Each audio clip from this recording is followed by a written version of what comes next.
Apple Card is the credit card created by Apple. You earn 3% daily cash back up front when you use it to buy a new iPhone 15, AirPods, or any products at Apple. And you can automatically grow your daily cash at 4.15% annual percentage yield when you open a high-yield savings account. Apply for Apple Card in the Wallet app on iPhone. Apple Card subject to credit approval. Savings is available to Apple Card owners subject to eligibility. Savings accounts by Goldman Sachs Bank USA, member FDIC. Terms apply.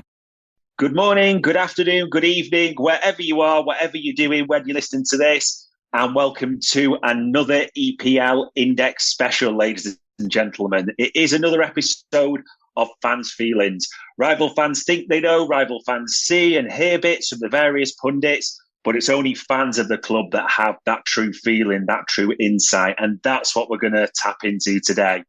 And to be honest, there's no club in the headlines more than this one, ladies and gents. Manchester United at the moment. Things off the pitch, things on the pitch, the headlines in the front and back pages we are going to talk about. And I'm delighted to say, joining me, Dave Davis, your normal host, is Rich from Rich Red Voices. Rich, how are we? I'm not too bad, are you? Yeah, not too bad at all. But we're really going to get into this, Rich, because there's so many things going on with United that we've got to talk about, and this could literally be a 7-hour saga. But we want to get into sort of the big headlines at the moment. We'll kind of start with, it's a bit generic, but overall United fans' feelings at the moment. Because if you think of United in numbers at the moment, you're 6th in the league. You are only 5 points off the top 4, 7 off top spot with City. The ownership saga seems to have been running for 5,000 years. Probably not, but, looks like coming to a head, so to speak. Champions League, it would be easy just to say you bottom, but it's only actually 1 point off a second or a qualifying spot there as well. That's still in the balance. Sir Radcliffe, rumoured to buy in 25%. If we're reading all the headlines, listen to everything we're told. There's a lot of scrutiny on United, as I'm sure you know, front and back page right now. Being honest, from a United fan's perspective, with everything that's going on sort of on the pitch and off the pitch, what is the mood of the fan base, would you say, just now? I think if you're trying to describe the mood of the fan base at the moment, you have to go back to the takeover in 2005. So we've had 18 years of the Glazers, and in contrast to Liverpool with Hicks and Gillette, which is something that came to a head very, very quickly, sort of on and off the pitch, so that there was an enormous momentum which was able to move, push to force them out. That hasn't existed at United. So what you've essentially had over the last 18 years is almost death by 1,000 cuts. So we all know what's happening. We can see what's happening. It's just little cuts, little things that take away year after year after year. And for a while you hold on to hope, and Fergie kept us on some kind of level keel, but you're looking at United fans 18 years down the line now. And so, whereas I think when we've had seasons like this previously over the last decade, under different managers, there's been a lot of anger and a lot of really heavy calls for the manager to go, and the idea that if you change the manager and appoint another one, then things could change around very quickly. Yeah. That doesn't really seem to be there this year. And if you ask me, what are United fans feeling? Most of the United fans that I speak to, that I know, my friends, it's more either resignation or apathy, really. I think we've reached the point on the pitch, and I haven't felt like this. I'm 47. I've been supporting United since the sort of early 80s. I've never felt so as disconnected to what is actually happening on the pitch. Right. I can see what's happening on the pitch, but as football fans, generally speaking, if you're watching your club, you always have this idea of hope and how things could change and what the team could do to get better and all that kind of thing. Whereas that almost feels like a secondary issue at the moment.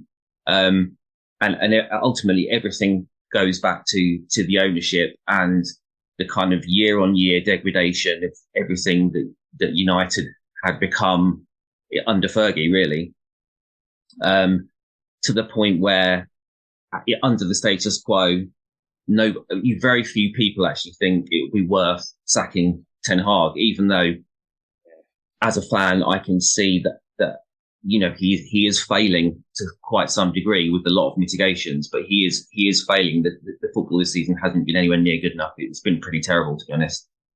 But it just feels like, what's the point? We could sack another manager if the right conditions aren't in place for the next manager. Then ultimately, all you're doing is just, even if there's a short-term improvement, you just replaying the cycle again, and ultimately everything breaks down. I think there's also an understanding that there have been an enormous number of sort of external factors that have impacted things that the manager can't really do a lot about. I've never known an injury crisis like we've had this season. We've basically been playing almost half a season now with what were effectively our fifth and sixth choice centre backs. We've had 3 left backs all injured at the same time. We've had our first choice right back injured since the start of the season. We've had other key players out for extended periods to a degree that I can't even remember. And it is very difficult as a manager, I think, to mitigate that. You then throw in the uncertainty about the takeover. I think everybody at the club, I think the club is a pretty toxic place to be in general, not just on the football side, but on the administrative side as well. You've got particular player issues, which all come at the same time. You've had the thing with Anthony, which is particularly depressing after the mess that was made with Greenwood as well. You've got Jadon Sancho falling out with Ten Hag, and that on top of just everything else has been an absolute mess. And if you look back at recruitment, the big problem for United over the last 10 years has been recruitment. It's been the wrong people leading recruitment, spending fortunes on the wrong players, really poor players. And you can see since Ten Hag's come in, most of the recruitment's been driven by him, I think. And that just comes back to the fact that there isn't an adequate structure behind him. There isn't a football club that's agile enough and that has enough information and data that it's able to focus on the targets that it needs rather than the targets that just saying to the manager, what do you want? And it's just a repeat of the process we've been through so many times before, where we end up paying vast sums for players who aren't worth that money. And then you throw in the fact that, the pressure at United is greater than any other Premier League club. And it's absolutely relentless, and expectations will always be greater, or in the medium term, expectations are always greater than the playing staff that we have are able to meet, so that we can have periods of better results and better performances. Last season in of itself was a pretty good season if you look purely at results and league finish and whatever else. But it always falls down, because as soon as something starts to go wrong, that pressure becomes enormous, and you just see players start to wilt. And one of the most depressing things over the last 10 years is repeatedly seeing very talented, particularly young players, just fold mentally. And it's become a place where no player gets better. I can't honestly say to you there's a player that United have signed in the last decade that has over more than a few months actually become a better player at United. Yeah. And that's pretty difficult. You're kind of seeing the same in microcosm. You're kind of seeing the process with both Garnacho and Højlund at the moment, both supremely confident footballers and people, and confident in their own ability. And they've come to United, and you can immediately see almost that fire starting to go out in their eyes a bit. And it's just watching that same kind of just the sucking away of their love for football and their enjoyment of playing. And as a fan, that's really, really hard to watch. And so I think we have got to a point where a lot of people have they're not disengaged from the football. They still want United to win. People still go to games, but the actual results have almost become less important. And there's just this. I've got a friend who was at the derby, the 3-0 defeat in them, and it was, as it often is with us against City, it's not even a competition really. They just walk through us. And he just said, it was the weirdest atmosphere he'd ever seen at a game like that, because everyone around him was just resigned. Everyone was saying, this is just what we are. There wasn't a lot of anger. There wasn't, a lot of frustration or defiance. It was just like, this is what we are. So, what can you do? And I think that's where we're at. I mean, you'll always have people who remain reactive and don't feel like that, but that seems to be the general gist of a lot of United fans at the moment. And so I think everyone's really focusing on what's happening off the pitch, and whether what looks like it's going to be happening will actually have a great deal of meaningful change, or all the results just seem incidental. From my perspective, what is the point in United getting the top four again, or what is the point in United getting out of the Champions League group when consistently we achieve those things, and then we're just useless anyway? We're useless in the Champions League when we get in it. We finish third, and then we're useless. Where's the incentive to? You can see even some clubs when they're having really bad seasons, or we've seen Liverpool in the past, or Chelsea in recent years. Even when their league form's terrible, they still have a run of some sorts in Europe. Yeah, that kind of shows you some fight. But United have just been perpetually terrible in the Champions League, and the first half decent team we play, we get knocked out by. And so it almost doesn't really matter whether we qualify this year or not. I don't feel really strongly about it. I'd rather we finish bottom than finish third, because I don't want to end up back in the Europa League again. And it's just the combination of all these things. And this is purely me speaking, but I'm kind of quite disillusioned about kind of top level football at the moment. Anyway, we had the Super League thing, which was really depressing. It just showed that those clubs weren't the thinking of those clubs wasn't in line with their fan bases, and that's a big thing, And I'm struggling very badly with VAR. I think it's terrible. I think it's just completely ruining the game. I personally, for me, the whole Mason Greenwood thing was deeply depressing. And I was listening to one of the United podcasts the other day, and they were interviewing fans at the Fulham game, and one of the guys said, "I still love United, the institution, and the institution and its history, but I really hate the club now." Right. And I think I feel the same. I feel the same. You still love the teams that you grew up on. You love the history that's gone. You love what the club always stood for as an institution, rather than as a football club that's sort of the current incarnation of the football club. I really don't like it. I hate it. And there's lots of things to do that as well. So, for example, we saw, I don't know if you remember, a few weeks ago, the Champions League game at home to Galatasaray. There ended up being about 10,000 Galatasaray fans seated all around the stadium in the home areas. What United have been doing, and I applied for tickets for two of the games myself. For whatever reason, for the first time in forever, you have to go into a ballot to apply for the tickets, and then there's a ballot, and you can get the tickets or don't get the tickets. So we didn't get the tickets for either match, and the club didn't email us to tell us, so we didn't know we'd not got the tickets. So when eventually we thought, well, we better look and see if we've got the tickets, discovered we hadn't got the tickets. They were then selling the same tickets online on general sale with between £85 and £175 with a museum entry thrown in just to anybody. So you can see how, first of all, where is the loyalty to your own fan base if you have people applying for tickets? They're not successful, but when tickets are returned, you just then sell them to somebody else and don't give them the opportunity. And it's just this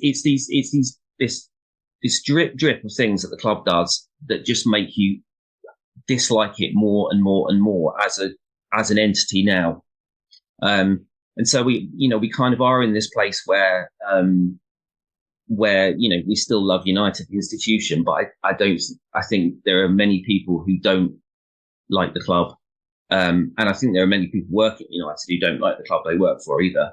This all contributes to why everything's such a mess, because this is just the culmination of 18 years of the way the club's been run, the way the club's behaved under the Glazers. And I think the worst part of it is that United fans have been protesting since the beginning. But the Glazers don't care. They don't care. They don't speak. They don't respond. They don't do anything. And so there's also I think there's a feeling of hopelessness as well, or there has been a feeling of hopelessness, because ultimately what can you do? And I think that's what led to the United Liverpool game being called off a couple of years ago, where because a lot of fans have got to the point of, what else can we do? What else can we do to actually make a statement, to make somebody listen, or to make them listen? And the only thing they could think of was, well, let's cost them a load of money, which ultimately is the thing that I think it's the only thing they care about. And the other thing is just that it feels to me that the worst, and I think maybe it's playing out with the sale and everything as well, the worse things have got, the more the Glazers are worried about the value of their investment going forward. Yeah. And they have wasted so much money that United got to the point where we don't really have a lot of money.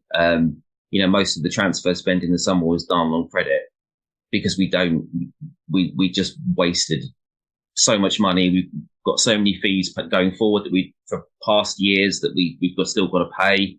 And I think they got to the point where they rinsed it into the ground and there wasn't much left. And that's why they've been forced into this process of at least selling a portion of the club. And I think it shows the weakness of their hand, that whilst they're getting a lot of money for that portion of the club, they're basically giving up all power over the football side of the club, which I think is really pertinent. And there are a lot of people that wanted Qatar to buy United, and I understand why. It wasn't for me. I think that effective state ownership of the club shouldn't be allowed. I think it's,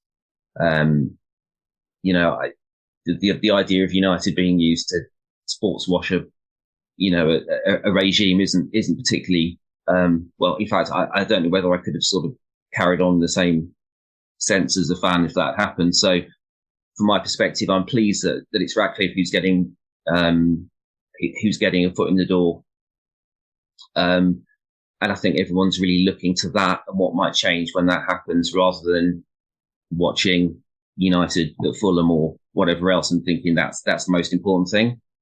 So I think generally it's a really, really long answer to your question, but I think generally the point is that we've got to the point where there's a significant detachment between the fans and the club, and what happens on the pitch is really almost of secondary importance. And it's not ruining, what it's like as a football fan. You watch your football team at the weekend, and even makes it ruins your weekend, doesn't it? Or whatever your week.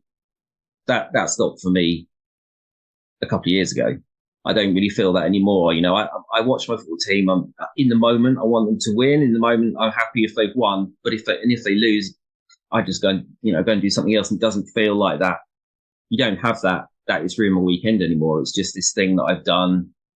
At times, the idea of watching United play has made me angry. Just having to think about watching them, which is nuts. I mean, it's nuts, and I don't know if a lot of people feel like that. I know a couple of others that I do as well. But it's not the football. It's the football essentially reminding you of the enormous issues there are at the club. It's almost just the representation of, and they're so complex and so bad that you don't want to think about them all the time. And the football just reminds you, particularly when they're United are bad, it just reminds you of all the things that are wrong and all the things that have happened. So yeah, the long answer is, I think people are, that they've got some hope that Radcliffe will change things, but in terms of the football, I think he's pretty resigned and a bit apathetic, to be honest. Wow. I mean, I can't lie. That is the most distinct answer. And almost, in a way, I suppose, it's sad to obviously think as football fans, because the one thing you always want to have is hope, no matter what's going on, but to have that sort of sense of resignation. I mean, it was the thing I wanted to sort of take you back to, being honest, Rich, because again, this is from the outside, so you can correct us if we're wrong. It almost seemed at the end of the season, not that everything had been sorted, that would be wrong to say, but Ten Hag had got Champions League. He'd won the Carabao. You know, Rashford, for instance, had a brilliant season. It did seem that there were sort of those shoots of hope, and almost the premise that if we can get this transfer window, and we'll come on to that because obviously money's been spent, if we would get that transfer window right, that, you know, it could really take us on. Has it just been the reality against that expectation, or was that expectation never really there from United fans?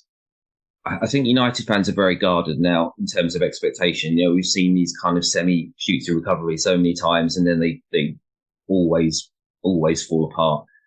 But I mean, there was a lot to be positive about on the pitch last season. I mean, performances weren't great, but they had enough, you know, to essentially achieve something. You know, we're in it to win trophies, aren't we? Whatever it is. And the goal, I think, at the start of the season, probably the idea that we finish in the top four seemed quite a distant one where we were.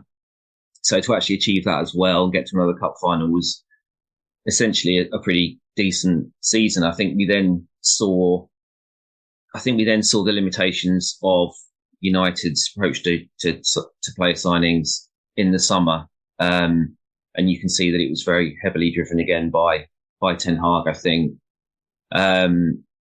There's never enough turnover of players. So if you bear in mind that literally everything that happens has to be approved by Joel Glazer. So every signing has to be justified to him and he'll say yes or no. United work very slowly.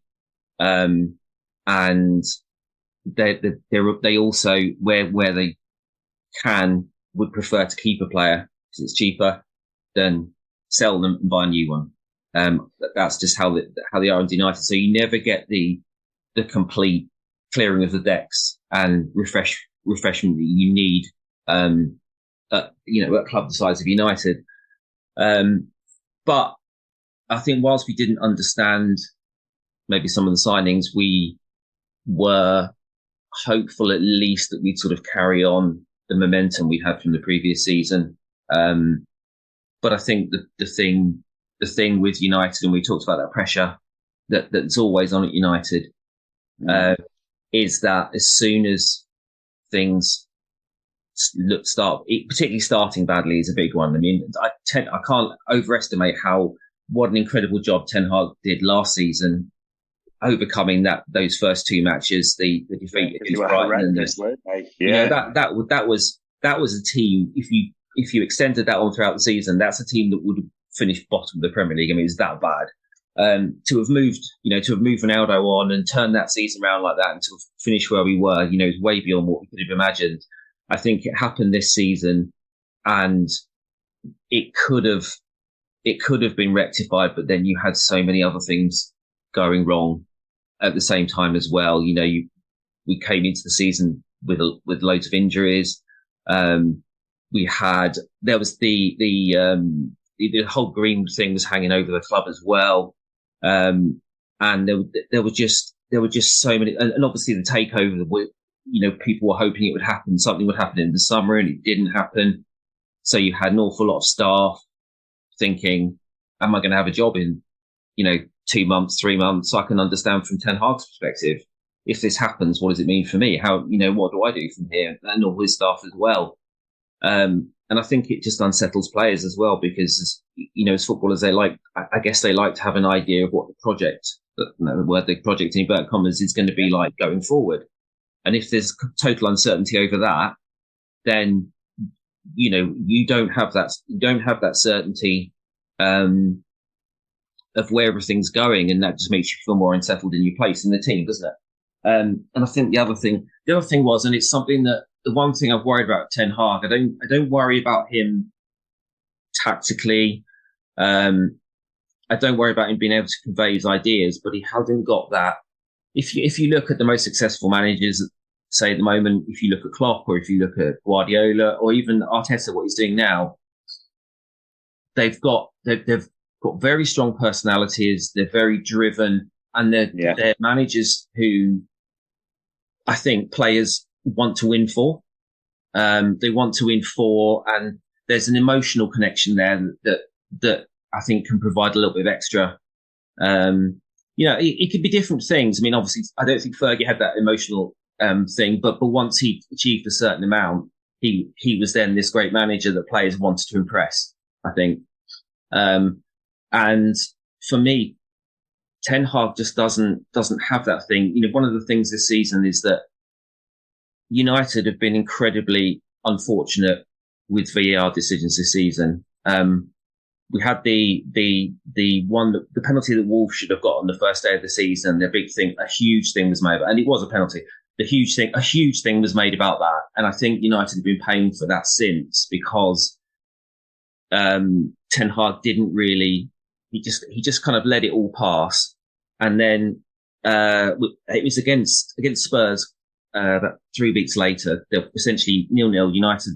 Garnacho has a shot. Romero basically goalie sees it. VAR doesn't even look at it. Doesn't even get the ref to look at it. Not a penalty. It's absolutely ridiculous. And if you're a manager, that's the perfect opportunity for you to kind of create an us v them. Siege mentality. Mentality, exactly. That's what the best managers will do. They'll use those incidents to fire up their players about injustice or whatever else, and then similar things happened 2 or 3 weeks in a row, and he says nothing. He says absolutely nothing. If I was a United player and these things were happening, I'd be thinking, why isn't he sticking up for us? Why isn't And I just think that's the thing he's missing at the moment. He's missing that emotional connection with his players. And just that extra 5% that it provides that can kind of push you into really good performances or top performances and actually make you a really competitive team. Whereas now United look how you feel when you hear Ten Hag speak, which is quite flat. They're just flat, really. Wow. And of all the things that have been a problem, I think his personality is making it harder for him to get himself out of this rut. So, and Mourinho is a perfect example of how important personality is. When he was at his pomp, he was this kind of Machiavellian figure, but his players loved him. His players absolutely loved him. Whereas as he got older, he went to Real Madrid, and I think he changed to Real Madrid. He started to actually be antagonistic towards his own players as well. So he lost that love for him. His own players started to really dislike him. And you lose so much in performance in what you can achieve if that's the case. And Ten Hag I don't think he's ever really had that. And I think this is the point at which it would be really useful to dig United out of a bit of a hole or to push performances on a bit, whereas he doesn't have that. And so we're getting the same kind of interviews from him over and over again. We need to, he's always talking about the rules of a game, and it's essentially his tactical model, and players have to do this then and do this then.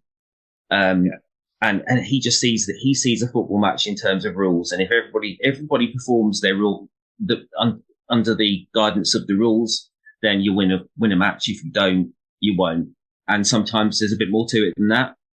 And so I think on the pitch, the whole club is stuck in a rut, and that's just exacerbated by what's happened off the pitch and the kind of ongoing sort of issues with injuries and with player unavailability for whatever reason.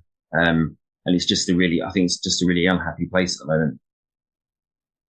Yeah, it makes sense. And I did, because you've spoken at length there on Ten Hag. So the one thing I did want to sort of ask, Rich, because you kind of alluded to it. Again, this is from the outside, that after a good season, great, kick on. And very much it felt like he was handed the keys to the kingdom, as in Onana was his keeper. He got to move out De Gea, Hodgland, that the forward, Mason Mount, all for big money, as as a United fan. There was a feeling again, as you're looking from the outside, that you can't say he's not had, for all the other things that are going on, there is the circus above and all that, no doubt. But the one thing he has had is money, and they're his players by all sentiment.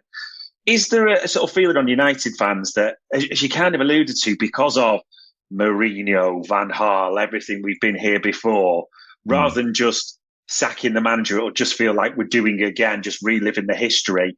Or is there a bit of United fans that think, no, hold on, you're having your players, you should be getting a tune out of these, so to speak? Or does injuries come in as well?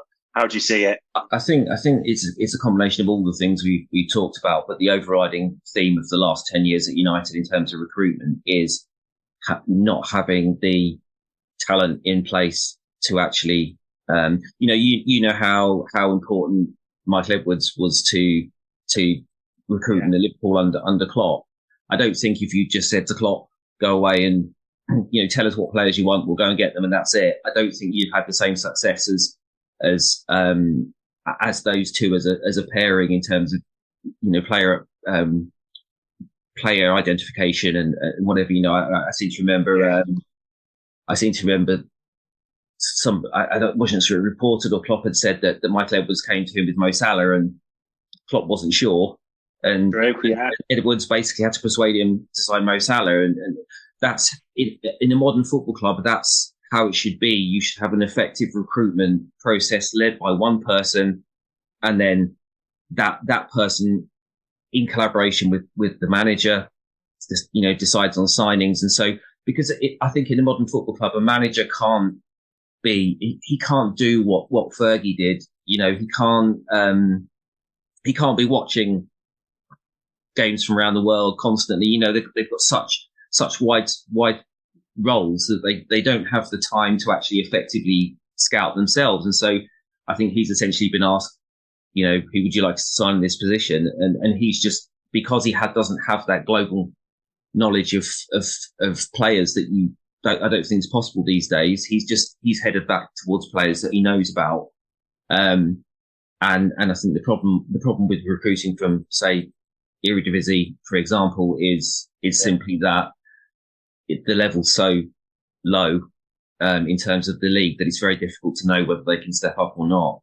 But you also then, because the expertise isn't in place, you then get signings like, say, Casemiro, who last season was absolutely brilliant. I mean, amazing. United's best player, I think. Even with Rashford, I think he was the most influential player anyway. But you've paid 70 million quid for a guy who's 30. And, I think that I don't think his form this season has just been down to his age. But I think it's been a factor. United played 68 games or something last season. Everyone was flogged to death. And I think particularly with the older players, it's showing. I think with Eriksen as well, you've seen Eriksen really slowed down. They've just lost a lot of sharpness generally, and I think the older players are suffering more from that. So you're then stuck paying off. We've got another 4 years of that 70 million to pay off, or to account for. And the reality is we're now hoping that one of the Saudi clubs comes and tries to buy Casemiro from us for big money in the summer, because otherwise, are we stuck with him there on huge money, paying off these huge amounts, and you can't really use him for what you want him to do. So yeah, I think it's just been another case of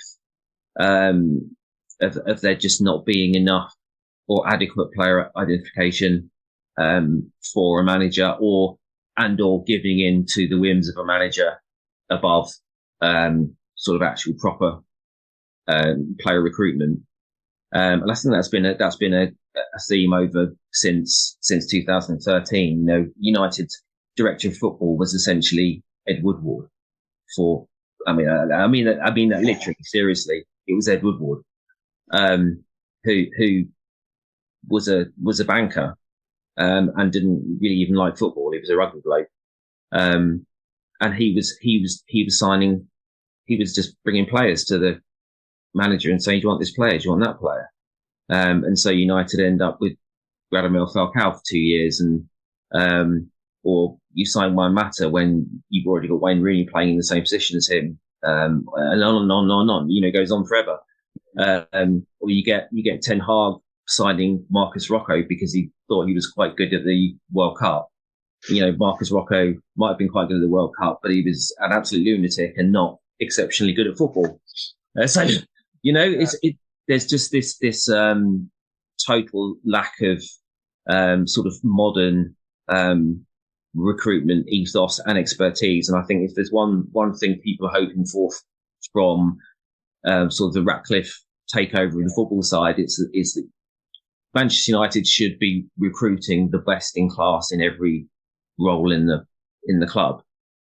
And it just seems absolutely insane to me that over the last decade, they haven't done that for the one single most important role in the club beyond the manager. So I think that's the thing we hope changes. We hope that Radcliffe actually appoints adequate, top end people in key positions, that they're actually able to, sort of, I think a modern day director of football should almost be the guide of the direction of the club, shouldn't they? And everything has to happen. Whereas United's recruitment has often seemed like, we need a right winger. He's a right winger. We'll buy him. There's not been any overarching sort of philosophy as to what a right winger should look like in this team and how these players will fit together. So what you essentially get is what we've got this season, which is a team that lacks coherence in any meaningful sense, but can still win a few games because it's got some talented players who can score a goal out of nothing. United don't score many team goals; they just score goals where somebody does something really good. And so that's kind of, that's why we're where we are. So Ten Hag has had a lot of money, and I agree that he spent a lot of it quite badly on the players that he's chosen. But the reality is he shouldn't have been expected to take all that weight and actually end up being asked to pick players that he wanted to sign because the club didn't have a strong enough vision as to what they wanted. Like one of these things this season is he said, we're not playing the way that we played at Ajax because they don't have the players to do that. And it just feels like every manager that comes in is just having to tailor what they do around the players they've got that they're given, rather than ever being able to actually imprint their own vision of what the team will look like as they go on. And Ten Hag said that. He said, we're not playing the same way because I don't have the players to play that way. So we're playing a different way because I've got some fast forwards and I've got Bruno Fernandes and whatever else. So, I think that just shows you the kind of the lack of overall direction and structure that the club has. If anything, that's the thing that needs essentially burning to the ground and starting again. And I think even if you brought in the right football director now, it's going to take them 2 or 3 years to really start to get enough players in and out and shape a side that actually looks like a football team rather than just a load of blokes that have been chucked on a football pitch.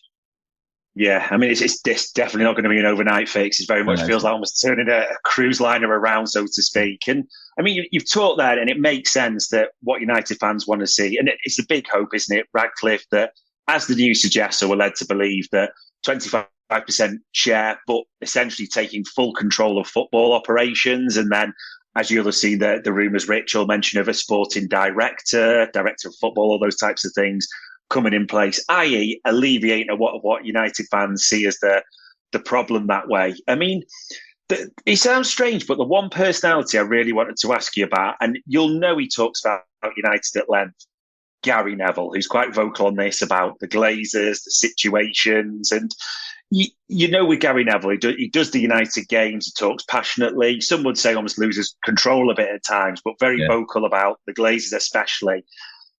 How do United fans kind of view that? Because there's naturally, I get his points to an extent. I know it backs up what you're saying, but I'm sure you're aware it almost can become a figure of fun in the way he does it and easy to go back to the Glazers. But how do United fans themselves actually view sort of those comments, the way he talks about it? Is it like, we're totally with you, Gary, or probably just stop type of thing? Yeah, I think it's probably more the latter. I actually think Gary Neville's a very, very astute football analyst in a general sense. I think he's largely been very good on Sky Sports since he moved into that. On United, he's absolutely terrible. And I don't know if that is because there's that emotional link where there isn't with other clubs. I don't know. I think there's a large degree of, and you get this, maybe it's the same at other clubs as well, but you get pundits essentially filtering their analysis because they know people involved. Yeah. Or them not wanting. There's a narrative on Sky Sports that they're showing they want a simple narrative. They don't want a complex narrative. You want a narrative you can shout in 2 minutes, not give us this complex answer that people can't be bothered to sit and listen to. One of the things with Gary Neville is he's always, I think, been generally quite vehemently against sacking managers, tends to blame players, always blame the players. And it's really only been the last 18 months that he's actually been willing to really jump in on the Glazers. I think prior to that, he wasn't willing. It was just, the Glazers have given this manager a lot of money. They bought these players. Harry Maguire cost £80 million. He should be producing £80 million performances. And it's been that kind of simplistic thing. I often think don't listen to pundits when they're analysing their own club, because I think they're generally quite compromised when they do that. They know people at the club. Gary Neville will never criticise English footballers, or very rarely criticise English footballers, because he knows a lot of them and because he's worked with a lot of them. And so, it's more instructive. And I'm not even Roy Keane's biggest fan as a pundit. I think he's playing a role, to be honest, at the moment, these days. But he's the one United pundit who clearly doesn't care what anybody else thinks. He doesn't care about reputations or anything else. He just he will at least be honest in what he's thinking, even if you don't agree with it. Whereas I think Gary Neville's just completely compromised in probably quite a lot of different ways in terms of what he says. And so I'd almost listen to Gary Neville less on United than anything else he says. Wow.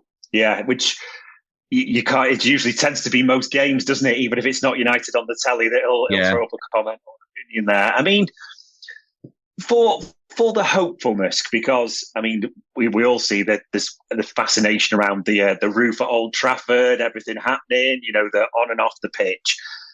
January coming up, because that's obviously, thinking, you can correct me if I'm wrong on this, the hope that Radcliffe will be entrenched in football operations, bought his share, got his people in, all those types of things. I mean, I'm going to be honest, because you're painting a pretty bleak but honest picture for us, Rich, but is there hope in January that, not just because you know how rival fans will take this, what you want more money, but is there hope actually get the things right off the pitch rather than just buy people first of all and then the rest will follow? Is that a fair sentiment? Yeah, I don't think anything United could do in terms of moving players on or signing players this January will make a vast difference to the way the season plan plays out. And also, given the amount of time that it's taken to get this takeaway, or this takeover, or partial investment to the point it is now, I would be very surprised if everything were in place for United to seriously get motoring in January. Even if they announce the 25% in the next 2 weeks, Radcliffe then has to go through the Premier League approval process, which can take weeks. Richard Arnold's in place until the end of December as CEO. We don't know what's going to happen in terms of the director of football, but presumably none of these things will actually kick in until the Premier League have ratified the investment. So I wouldn't be surprised if it wasn't in place to actually do anything substantive in January. And also the reality is that United are in a really difficult spot with FFP, which kind of guided as well in the summer what we could do, and why we ended up signing someone like Amrabat on a loan rather than buying him. Yeah, he would have cost 24 million, I think it was, but we couldn't do that because of FFP. So we really are, I think, again, this is why this investment's happening. The Glazers have rinsed this to the point where they know They can't rinse anymore. They can't even bring it back to a state of health without someone else bringing money in. And as I said, I don't think what happens on the pitch is of that great importance this season. If nothing happened in January, but the investment got completed, and those sort of key position changes happened, I would be happy with that. I'd be happy with that going forward. I don't care if United don't sign anybody in January, as long as those changes at least come into place. And then you can think, well, they're in place. It's going to take a long time to actually, turn things around completely. But they've now got 6 months. These new specialist people have got 6 months to really plan what they're going to do in the summer, and how they're going to take this forward from there. So it really is. I can't even believe I'm sort of saying this as a football fan, but what happens on the pitch this season doesn't really feel very important. And it doesn't. I don't feel particularly hopeful. I kind of got to the point in the last couple of years where even if United win, I wasn't getting that happiness that I've had my entire life from that win, just because everything else is still there. Everything else is still there. It's just a moment amongst a big old mess. So individual results and performances don't feel that important to me at the moment. I mean, they're obviously important to Ten Hag, and I think if things were to deteriorate further, he'd probably be in danger of losing his job. But as things are at the moment, I can't really see it. I can't see the Glazers aren't in any position to sack him. If Radcliffe comes in, I think he's supposed to be a fan of Ten Hag's. I can't see him sacking him straight away. I'd imagine he'd give him as long as he could to try and level things off. So in the absence of any big changes on the pitch, which I wouldn't expect, we're all just looking at what's happening off it and almost looking forward to maybe a new start next summer. So, and again, I won't even believe that's going to happen until it's literally completed and the new people are in position, because we've been following this takeover stroke investment for 18 months or something. And we repeatedly had stories about how things were nearing the end of the process over and over again. This party are winning, and it's never proved to be accurate. So it is literally a case of I'll believe it when I see it. And then I'll start to have some hope after that. Wow. I mean, we always normally finish the pod with one question, and I'll be honest, this is so distinct because even with teams when we talk to fans that are in relegation, they've had that, we can still get 17th, we could still get a trophy, we define success. But obviously that, and thank you for the insight. It's given us such like a feeling, almost the ambivalence towards it all. I mean, it might not even be obviously anything related to on the pitch now. It might surprise people, but for the final question, which we always ask, what could be considered success now for the rest of the season for United? Does it necessarily involve anything on the pitch, or is it more what's happening, or is it a qualification? What would you put it down to? I think if United win a trophy, that's brilliant. That's why we're in it. I grew up on United not being particularly good, but winning an FA Cup or, and those cup runs and things like that. So you could never ever turn your nose up at a trophy. That's why I couldn't really understand start of the season why Postecoglou had put out such a weak team in the League Cup. Coming in, Spurs get knocked out, and I was just thinking, okay, that's great. I know you want to get in the Champions League or whatever, but what are you here for if you aren't here to try and win trophies? Win trophies, So were United to win a trophy, that's great. Don't at this point really care whether we get in Champions League or not. I really don't think there's anything that can realistically happen on the pitch that would, having watched the team enough this season, I think it's a bad football team. And I don't think there's anything. I mean, I think if United got in the top four, it would be absolutely staggering.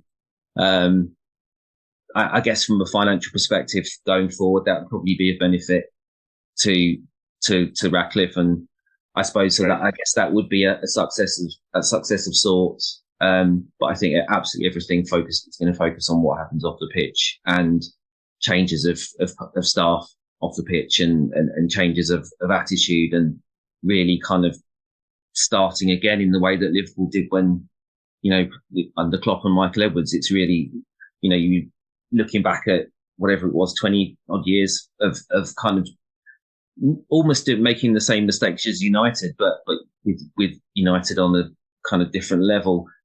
Really that start again, that year dot, and then building something new that can, and football fans are usually happy if they can see things improving. And I think that's the thing. United there isn't an expectation at the start of the season anymore for United to go out and win the league, because we're not going to. We just want as fans it to be a little bit better than last season. And if you can see that, you'll go with it. You've got the patience, haven't you? Because you can see something building. And that's what we had with Fergie.